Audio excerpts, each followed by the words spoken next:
কিশোরগঞ্জ জেলা নিয়ে ভৈরবের কিছু ব্যক্তির বিরুদ্ধে অপপ্রচার চালানো এবং আন্দোলনের নামে অস্থিতিশীল পরিবেশ সৃষ্টির অভিযোগ উঠেছে। এমন কর্মকাণ্ডের প্রতিবাদে আজ শহরে বিক্ষোভ সমাবেশ করেছে কিশোরগঞ্জবাসী। সমাবেশ থেকে বক্তারা হুঁশিয়ারি দিয়ে বলেন, কিশোরগঞ্জের সুনাম ও ভাবমূর্তি নষ্ট করার যে কোনো ধরনের পরিকল্পিত অপপ্রচার ও চক্রান্ত ঐক্যবদ্ধভাবে প্রতিহত করা হবে। একই সাথে জড়িতদের বিরুদ্ধে প্রশাসনের কঠোর পদক্ষেপ দাবি করা হয়েছে। বিস্তারিত থাকছে সোহানুর রহমান বাপ্পির প্রতিবেদনে।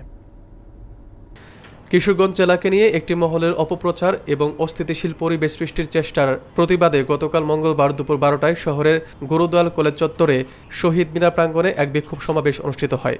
কিশোরগঞ্জবাসীর ব্যানারে আয়োজিত এই সমাবেশে ছাত্র জনতা, বিভিন্ন রাজনৈতিক ও সামাজিক সংগঠনের নেতৃবৃন্দ সহ সাধারণ মানুষ অংশ নেয়। বক্তারা তাদের বক্তব্যে বলেন, কিশোরগঞ্জের সুনাম ও ভাবমূর্তি নষ্ট করতে একটি মহল পরিকল্পিতভাবে প্রোপাগান্ডা ছড়াচ্ছে। তারা অভিযোগ করেন, আন্দোলনের নামে অস্থিতিশীল পরিস্থিতি তৈরির চেষ্টা করা হচ্ছে। এই ধরনের কর্মকাণ্ডের বিরুদ্ধে বক্তারা প্রশাসনের পক্ষ থেকে কঠোর ব্যবস্থা নেওয়ার জোর দাবি জানান।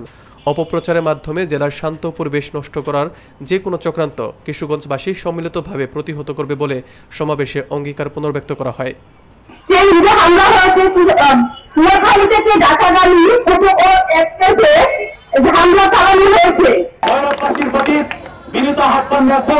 কিশোরগঞ্জে বাংলাদেশ জাতীয়তাবাদী দল বিএনপির নেতৃত্ব দিচ্ছেন যে ডাইনামিক লিডার, ঢাকা ময়মনসিংহ বিভাগীয় সাংগঠনিক সম্পাদক শরীফুল আলম রয়েছেন, যিনি কিশোরগঞ্জের বিএনপি সহ রাজনৈতিক অভিনবত্ব করছেন।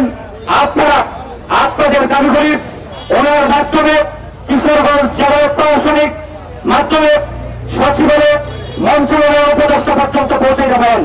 কিন্তু আপনারা যে অগ্রতা দেখিয়েছেন, সাধারণ নিরীহ পথচারী যারা যাত্রী রয়েছে তাদের উপর পাথর নিক্ষেপ করে যে সহিংসতা ঘটিয়েছেন, আমরা মনে করি এটা ফ্যাসিস্টের এই দোষকদের কাজ।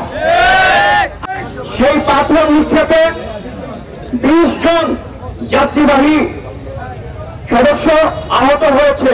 আমরা তার তীব্র নিন্দা জানাই। ভাই, আপনারা জেলার দাবি করবেন, এটা আপনাদের ব্যাপার, আমরা এটা নিয়ে কোনো নাক গলাবো না।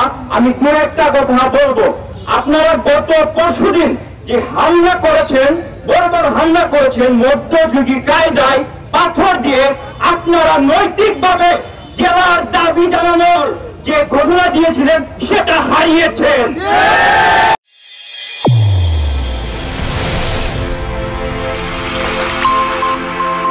চ্যানেল A1 হৃদয়ের স্পন্দন।